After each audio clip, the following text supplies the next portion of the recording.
I am so happy to see you again. It has been it's been like some years we're figuring Well, out. we lived through a pandemic, so it seems like centuries. So okay, so where were you in the lights? What were you doing when we got shut down? I was in Palm Springs about to do a benefit, Yeah. and they said, go home. Everybody go home. So we Okay. got they because the world is shutting down. We're on lockdown. And I kind of thought that was a good idea because we were all kind of wary of actually being in a crowd, for this particular whatever the charity was. I actually don't remember, but so I went home, and that was the lockdown on March 12th, 2020, and I was in my Hollywood man cave, and like everybody else, I was on Zoom and making bread and all. I wasn't making bread. That was a common thing, but I didn't make bread. I made a lot of soup though. I did make soup. you did. I did actually Yeah. venture into cookery. But Hmm. I did two different projects came up as a result of all of the podcasts that happened during Zoom. Like what? One of What were the projects? one of them is a friend of mine, Trisha Paoluccio, who had played Dolly Parton in the 9 to 5 musical, and her husband Gabriel Barry, who's a director, had an idea for a musical using Dolly's catalog, and it's about a 40-year-old gay comic who's never happened, who's working as a waiter at a comedy club in New York, Caroline's, and COVID happens and the club shuts down, and he has to quarantine in the attic of his parents' home in Longview, Texas, where he has an intimate relationship with his imaginary friend Dolly Parton. She steps out of a poster, and in the course of a long night, she takes care of what's ailing him. It's called Here You Come Again. Sounds like a porno, but isn't. How Dolly Saved My Life in 12 Easy Songs. There are 15. So we wrote it, and we got a grant from a theater in Florida because there were a lot of grants going around during COVID because Wow. the Democrats made sure that as part of keeping arts organizations afloat, they gave grants to places where there were no more audiences. And part of the grant was you had to develop new work. So there were a lot of Oh, grants floating around. And wow. a lot of Hmm. these plays that are written on these grants are now surfacing. And we wrote the thing and we did a couple of Zooms on it.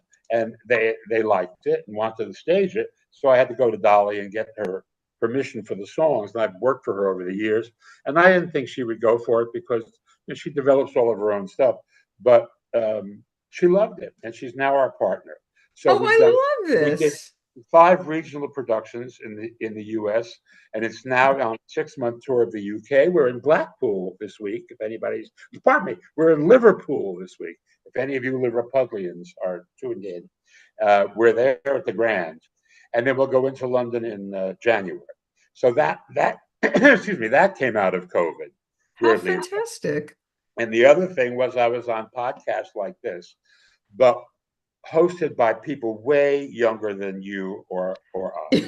And I mean, really, Yes. we almost never were this young. And they keep asking me about these TV shows I wrote in the 70s that were And they're absolutely talking about Donnie and Marie, and they're talking about the Brady great. Bunch. The Yeah. Star Wars Holiday Special, the Yeah. Brady Bunch Variety Hour, Right. Paul Lynde Halloween Special. And they mostly want to know how did this, they see them on YouTube Right. before they were born, and they say, how did this happen? Who said yes to this? So I thought there was a book in this about how I wrote the worst TV shows in history and lived. And it's called It Seemed Like a Bad Idea at the Time.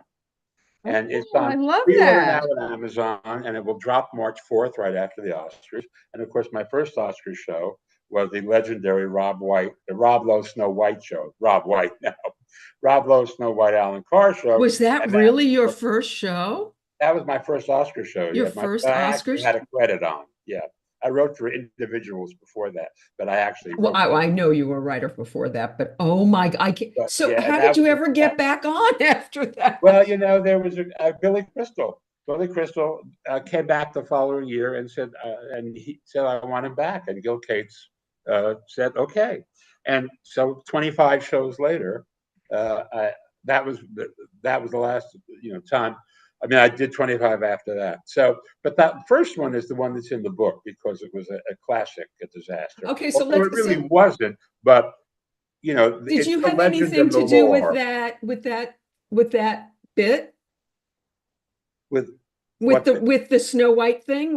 Did you have course. anything I to didn't write that. That was the opening. That was hijacked from a show in San Francisco called Beach Blanket Babylon. And Alan Carr, who was the producer of the show, very flamboyant, put Yes, I know who he is. his own twist on it. And and Rob, much to his credit, Rob owns it. He keeps saying he was the poster child for bad behavior. But got into trouble. It wasn't as awful as it seemed, but it was magnified because 2 weeks later his sex tape was revealed, and they Yes. kept referring to Rob Lowe, who 2 weeks ago was the member that the Academy sued to have cut from the show, and all of this, and so it magnified Right. to the point where people thought, "Oh my God, that was really a disaster," and it wasn't really a disaster. It was just, it was just another one of those awful numbers on the Oscars. How But it was my first show, my first awful number on the Oscars. so after it, were you proud? Were you mortified? Were you all of the Well, above? I had told Alan it wasn't going to work. I had said, let's cut it. And in fact, he cut it down a little bit. He cut out actually one of the good parts of it, which was Maya Bialik, who was a child at the time. This was, I think she was before Blossom. She Right. played Bette Midler in Beaches as a kid. Right. And it was her and the Nicholas brothers, Harold and Fayard Nicholas, who were tap dancers, who were brilliant and could still do what they did in the movies with Lena Horne and Dorothy Dandridge, to whom one of them was married, where they would do splits coming down the staircase, famous, iconic dance move, and so the two of them and Mayim were doing a number that was like a tribute to them and Shirley Temple and Bill Robinson. That was encased in this opening number. I mean, the opening number went on for fucking ever, and I said, this is just not going to work, and it's just, and Lily Tomlin had to follow it. Oh, God. She said, how do I follow this? And so we had her come down the staircase, and I said, lose a shoe. So the focus will be off, and now they'll be sympathetic because now you've lost a shoe. Oh, And my it's like God. everything is falling apart. So it was not my hubris, it was Alan's hubris. Okay, so going back to my question, when it was over and all of that press, I mean, it was good for you in a way, but over it never really the stuff that never really ended. I mean, there was an investigation. Alan burned a lot of bridges, so it was never really over. But that night, it was like everything else played pretty well in the house, and it was the morning after that we discovered how it didn't play in across the country. You have to understand, this is before the internet. This is before right. social media, what I call keyboard warfare. This is before smartphones, any of that stuff where people can register their disgust as you're doing, before you've even gotten off stage. There are 7 million hits saying, your fly's open, that kind of thing. But wasn't it kind of the same thing, Bruce, with David Letterman? Because personally, I mean, my husband was Letterman's monologue writer, and I personally thought Dave was really funny when he hosted I liked what he did. He was, I mean, the problem was, I mean, he didn't get the response he wanted because he's TV boy. He's not one of them. Right. And so, it's hard. Rob Burnett wrote the Oprah Uma part. And I said, they didn't come to the Oscars to hear TV boy make fun of their names. I said, you're taking a real chance there. You're not going to get an amused reaction. Oprah maybe, because she's a pro. Right. But on the other hand, didn't even the movie start? Didn't everybody love Dave? Doesn't everybody love Dave? He's not one of them. They're a little, and so he's not a warm personality. So right. And the other thing of it was, well, that was basically the thing that he was. They're not there. When it was over, he called Johnny Carson and he said, what did you think? Because Johnny was his mentor. Right. And Johnny said, Dave, when I hosted the Oscars, I didn't do Karnak the Magnificent. And Dave did stupid pet tricks, and he tried Right. to bring the Late Show onto the Oscars, which Right. I also thought was a mistake. Now, much to Right. his credit, he owned it. The Right. following year, Billy came back, and that was the year of The English Patient, and we did a montage of all the movies for the first time because nobody had heard of any of the movies. So there was Tom Cruise and a lot of other guys. So we put him in all the other movies for the first time. Hysterical. I was 7 or going 8. to ask you whose idea was that? I would. It wasn't mine. I mean, I think it was in the room. I think it was. It came up in the room. It may just have been Billy's idea, but I can tell you it came out of a desperation because we said, how can we do jokes about Secrets and Lies and Fargo? No one has seen these movies except people who vote for the Oscars. And so if we'd known The English Patient was going to win 9 awards, I mean, Evita was that year, and Andrew Lloyd Webber wrote a song for Madonna, and he won the Oscar. And the first thing he said was, "Thank God The English Patient didn't have a song," because they gave everything.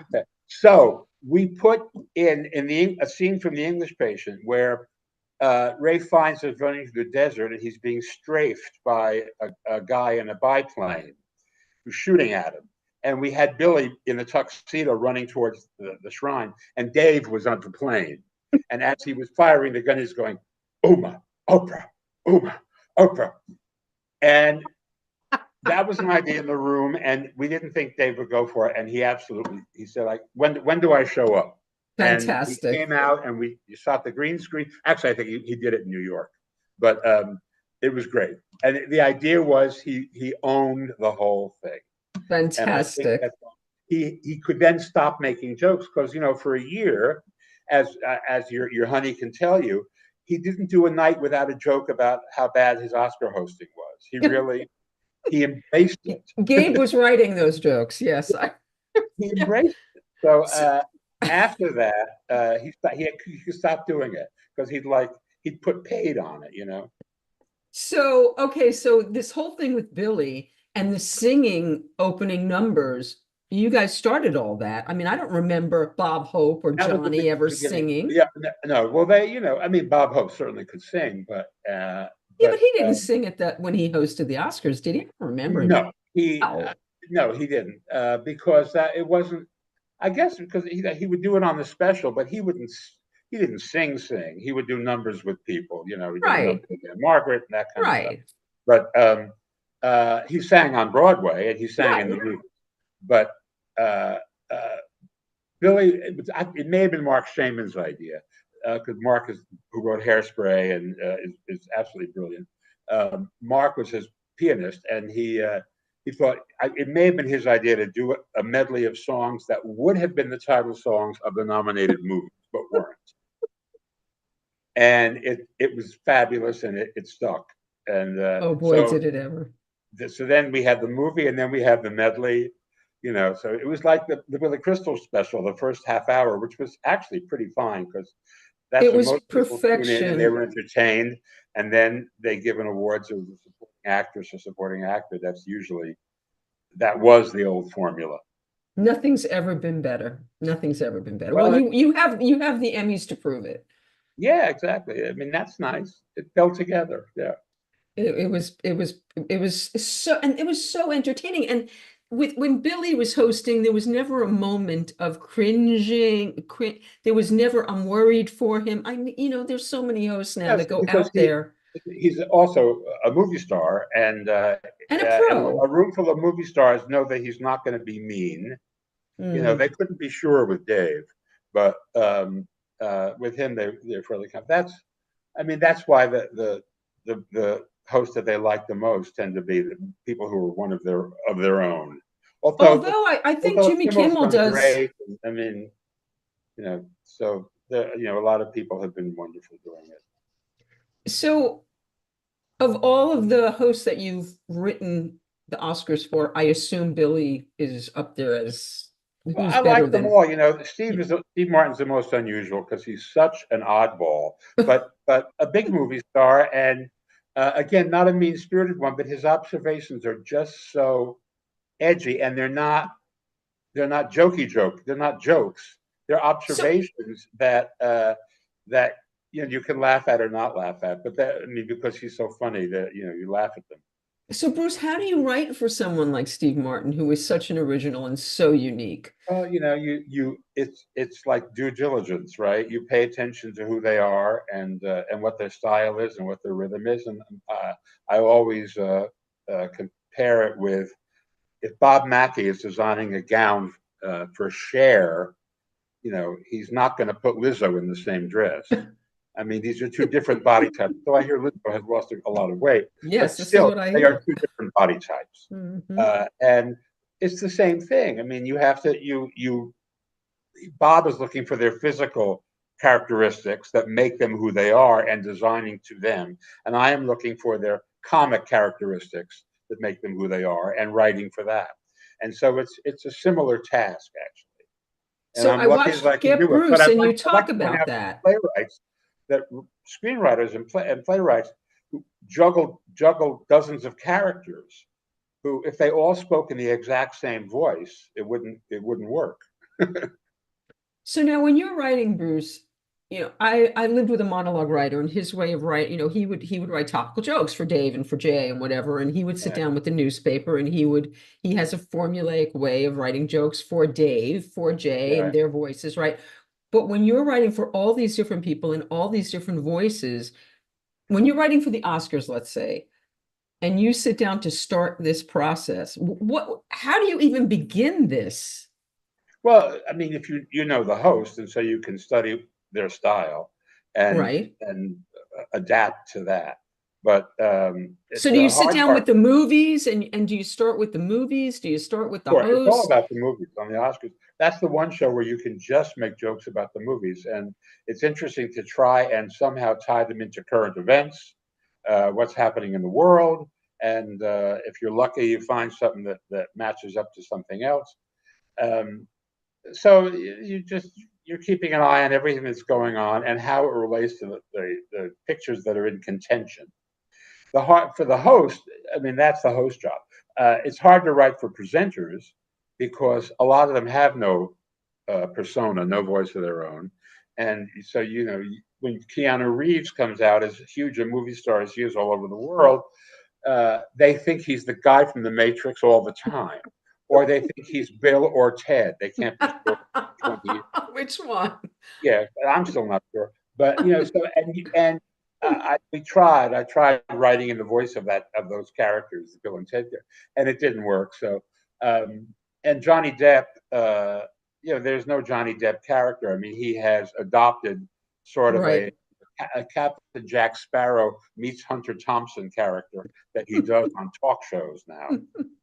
But so those are the ones who are difficult to write for, and so you try and not give them anything that they go for a laugh or something. You try to give them something that isn't pompous, that has to do with the category they're presenting. It's great if you can talk to them ahead and find something that's happened to them in their career that involves sound or sound editing or art direction or costumes or whatever Mm, category they happen to be presenting. So, and I can't think of anything this second that is a brilliant version of that. But right. we've all done that. I mean, the people who book the show and the producers like to cast them in categories that make sense for them. And so it's always we try to make it a banter-free zone, unless they're people who are really Good um, at it. good at it. I mean, for example, my favorite is in special effects. It was the year of Avatar, and Ben Stiller came out as an Avatar. He may have been given it may have been makeup. No, don't think they had a makeup award yet. Then I think it was special effects. I think it was special effects, and I think he was with Jennifer Aniston, who basically just had to stand there, and feed him lines, or she was like Cher to Sonny, or Keely Smith to Louis Prima. She was like the beauty dealing with this insanity next to her. So that played fairly pretty well. So, oh my goodness. Okay, so you're obviously on set when this is going on, and things are happening. There's a streaker, I mean, all kinds of things happen during an Oscar broadcast. Yeah. Is your whole staff there? Are you all like in a room, like watching it There's a and little feeding? there's a little room off stage. The host always tends to work from the same podium because it's easier than having them run around, backstage. Right. They tend to work, and when they're not on stage, uh, they hang out in this little area where there are monitors and scripts and a couple of writers, and there are a couple. The team is deployed all over the place. There are people in the green room who are dealing with presenters who are nervous who are coming up, and there's somebody in the truck who's dealing with the director and with the producer, and then and then there are a few people who are with the host. And when things happen, that's when the action starts in the room. Now, what we learned from Jack Palance when he went Okay, I crazy was and just started going to getting ask you pushback, about Jack. Yeah. was that this can happen, and we learned that it's smart to place the host after certain things that where you think there might be a controversy, like after a documentary, or there might be a winner might be an unusual person who will go off the rails. You kind of hope and think, well, we might be able to do something in this thing to follow this person, and that's very strategic. So it's kind of like a playbook where you look and see what's But I mean, happening. nobody could have anticipated what Jack Palance was going to No, do. no, no. Of course, it was kind of striking. And what what they forget was that Jack won for Billy's movie, City Slickers. Right. Billy put him in the movie, and and they had a very funny, contentious relationship because Billy said I was scared of him all the time, but you never knew. But and he did some joke in the monologue about it. I forget what it was, and or he did like a little impression, I think, of Jack. And when he won, the first thing he did that Jack said that people forget is he looked and said, "Billy Crystal, I crap bigger than that."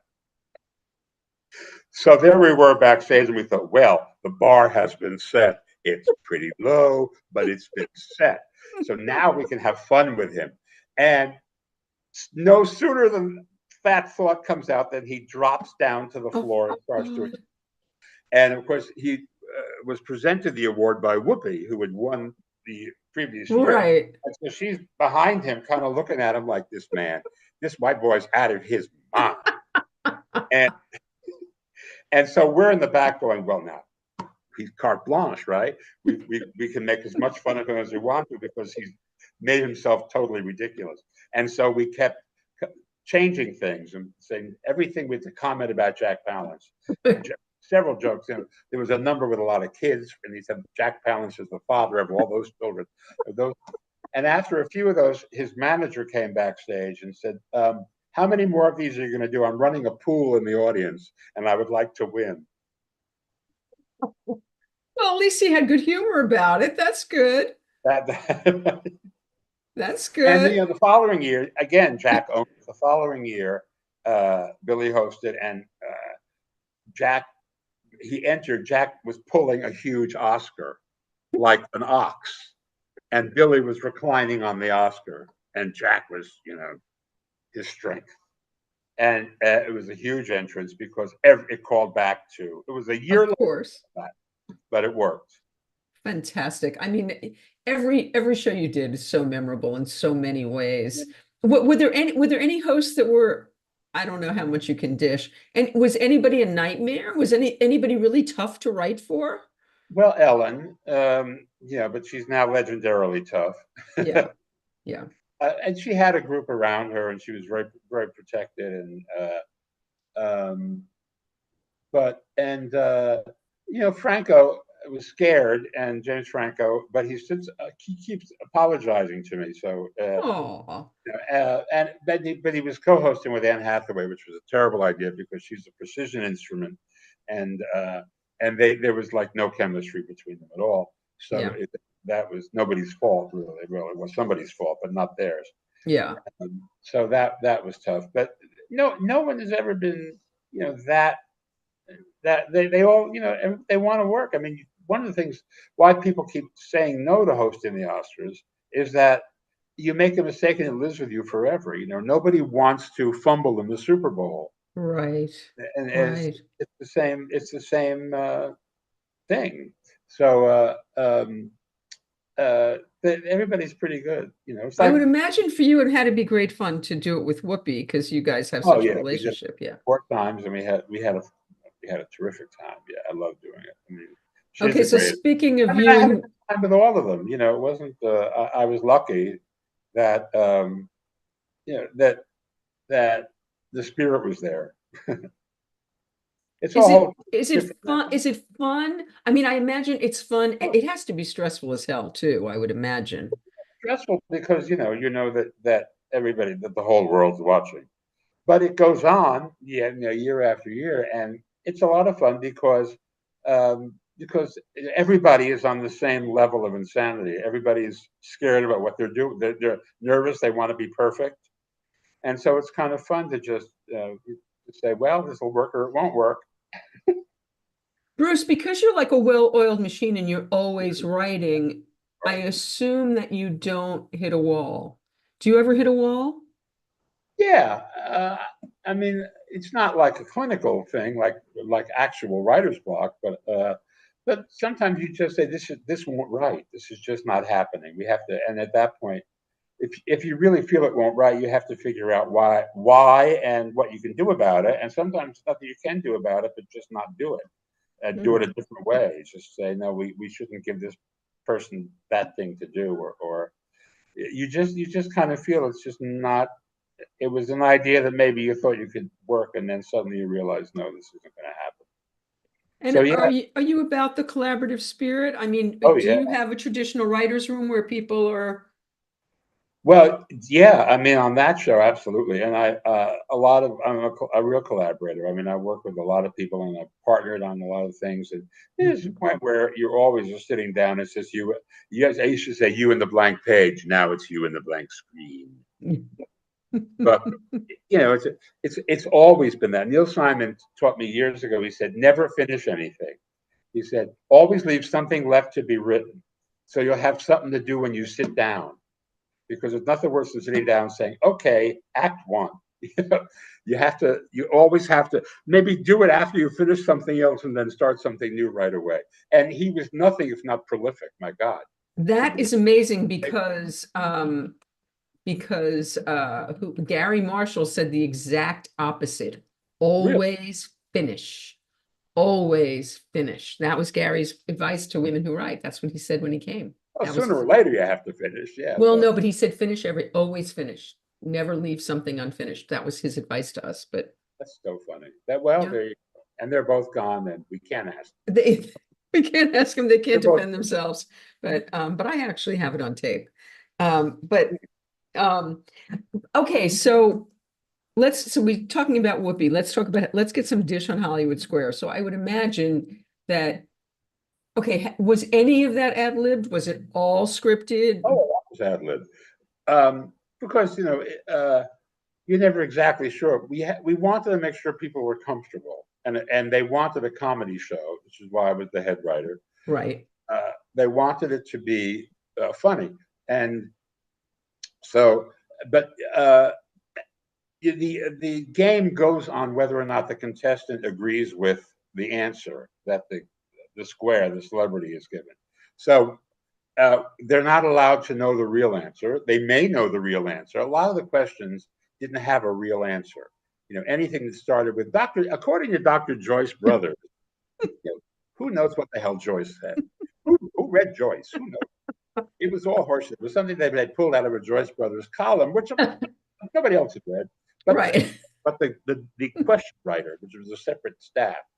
So there you could have a lot of fun because you could make up something that would sound like something Joyce would say. And there it really was about a hunch. I mean, but things, Interesting. things that were actually facts, uh, a contestant could know or not know, but if the celebrity didn't know it, we had to give them a bluff, an answer that they could give that could be the answer but wasn't. Also, we wanted them to be as funny as they could be, so we gave them a joke they could do if they wanted to do a joke. But you Sometimes never left them hanging like where they didn't know an answer and they had to no, think on never, the spot. No. they always had a bluff. They always had something to say. But we Mhm. also, and it was real because we told the contestants they don't know the answers. Because if we told them they do, the contestant would just agree with them each time, Right. and there would be no game. So um, it was kind of a given that they didn't know the answers, and we would brief each of them as they came in.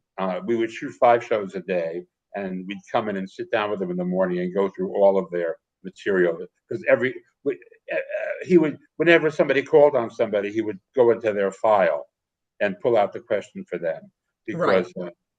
because but that being said, there left a lot of room for ad libs, and because you had 9 people up there, and we always made sure that like 5 of them were funny people, uh, they could react off of each other and all that, and oftentimes some of the funniest things were people who, when somebody who you didn't expect to get a laugh, did a joke that was really funny and got a laugh. Can you think of an example of that, of like somebody who's not a comedian, not a funny person who was funny on the show? Well, yeah, Garth Brooks. I'm trying to think of what the joke was because he's not famous for being funny, but he had a good joke. And it's gone out of my head. My favorite That's was okay. actually not from our version, but when John Davidson was on in the old show, and I never was sure.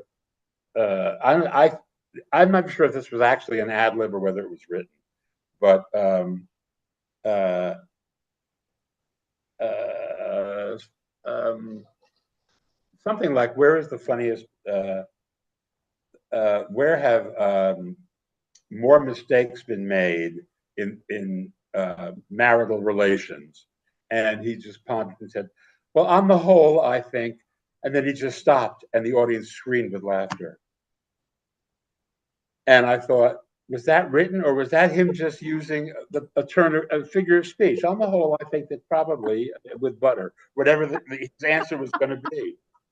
So that was, but I don't know that we ever got to that level, but there were a few that were really good. And then my other favorites were like Little Richard, who came in and said to me as we sat down to brief, and he said, "I don't know nothing. I know nothing." And I thought he's doing Little Richard, but that was Little Richard. And uh, he said he had no education, he didn't pay attention to anything. We could ask him music questions, uh, so we gave him a bunch of stuff to do, and of course he didn't do that. He would just go, "Woo," chop up a new bop. It would just do something very Little Richard, and then just say something, then look at a card and say whatever was on the card. So I liked that. He was fun. And so for you, it was kind of a game changer because for you, it put you front and center, put you on camera. Well, I was to the left of Whoopi, if that's possible.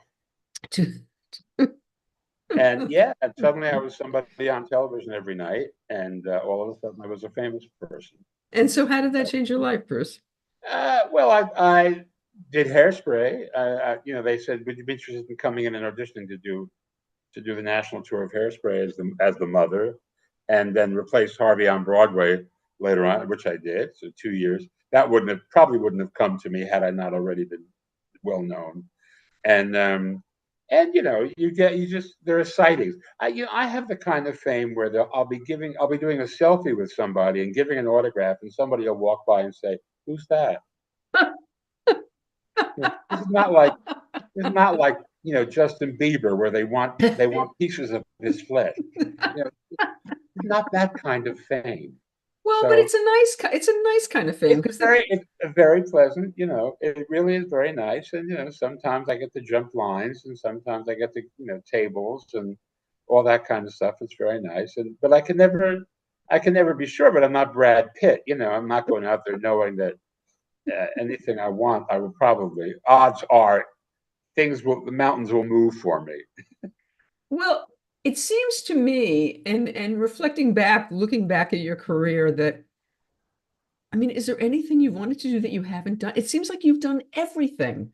You've done television, you've done film, you've done Broadway, you've I think it'd be written. fun to be fun to. I used to think it'd be fun to write a sitcom. I think it'd be more fun to be in a sitcom, be on a sitcom. But the occasion has not arisen. But I'm out. I'm available. I love that. And The you'd be next door great. neighbor, and I could You, also write on it. But as Chuck Lorre said to me, it's a young man's game. And it is. I mean, doing those shows is like it's well, it is and so it fun. isn't. But my friend's working on a show right now with Nathan Lane and Linda Lavin and all these people, and it's Well, yeah, that's it is. to Ryan Murphy. I know the show Mid-Century Yeah. Modern. I'm not Hmm. working on it. It's like mostly Will and Grace people, I think. Hmm. And why not? They're perfect for Will and Grace So, and Golden Girls. well, it is. It's like a Yeah, gay I know. golden. They're calling it a gay Golden Girls, I think. I was involved in one of those that never got. It never got. We never got to. We did a table read. George Takei and I were a couple. Hmm? It was called Silver Foxes. How I said, how fun. close to Golden Girls can you get? Leslie Jordan was. Oh, I love Leslie. Leslie I did was my B. living Arthur. room. Oh my God, I love George was Leslie. Betty White. So, okay, so was the dream when you first started was the dream the footlights? What was I Yeah, don't imagine you dreamt to be a comedy writer. no, I What was a child actor. I always wanted to be Zero Mostel, or Nathan Lane. But that didn't happen because I was heavy and I had a deep voice, and I looked older than I was, and so I did a lot of parts in summer stock and a couple of commercials. But when I would go up to be audition, I was cast against people who were authentic, and they were the right age, and I wasn't. So I started writing in high school about my career as a child actor, because if I was a child star, I'd be in rehab writing about it. But I was only a child actor, and that kind of led to discovering that I had that talent. And when were you the funny one like when you had family dinners? yeah, oh yeah, Yeah, yeah, yeah. oh yeah, I was a performer. I'm so glad. Billy has a Super 8 film of him tap dancing at Thanksgiving and all that stuff. I thank God that nobody ever did me. First of all, I couldn't tap dance. Then I cannot tap dance now. But I wasn't that kind of entertainer. I mean, I would try to be. I was much more Jackie Gleason. Those are my prototypes. Gleason, Mostel, William Bendix. I liked all the heavy guys. And So, Wallace Beery in the movies, although he was too heavy, too serious. Not so when you got out of, so I know you went to college and performing arts and did all yeah. of that. When you came out to LA, well, I know you met Bet, and that kind of I met Bet started in you. Chicago. I got a newspaper job out of Ohio State, at Chicago Tribune, and I met Bet. She was on Broadway in Fiddler on the Roof, and Seidel. and she took on a vacation. She came out to do her club act that she was doing down the street from the theater at Bud Friedman's club, the Improv. And I met her and I wrote about her there. But Bud called me and said, "Let me tell me what you think of this girl. I think, and write about her if you like her." And I did, and she liked what I wrote. I said, "Well, you're funny. You should talk more." And she said, "You got any lines?" And that was the beginning. It was only 54 years ago. Unbelievable.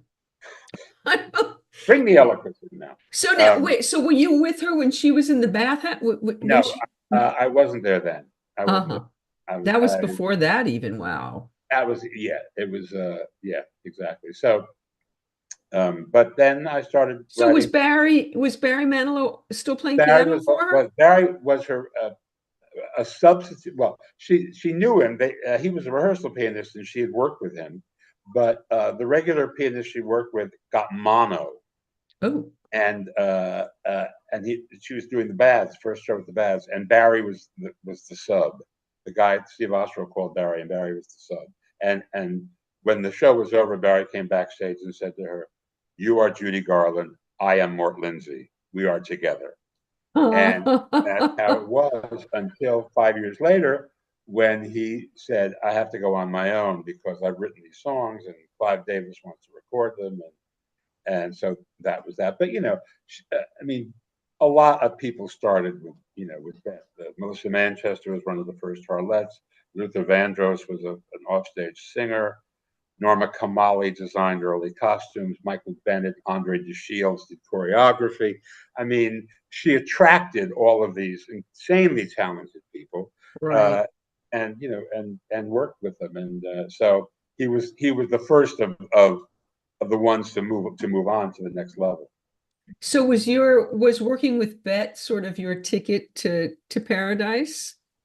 Yeah, Was that your carte blanche well, she said it into? was my ticket to Hollywood, and in fact, yes, because she had a dresser named Fayette Hauser, whose brother Tim Hauser started the Manhattan Transfer, and she got them. They did a show. She got them a record deal, and they got a summer TV series. And I came out. I took a leave of absence and came out to Hollywood to write the show. And as she always says, "Yeah, your bags were packed the day I met you." And So Bruce, how did you go from being a journalist and writing for the Chicago Tribune to writing for Bet to writing for sitcoms? Did you study any of this stuff?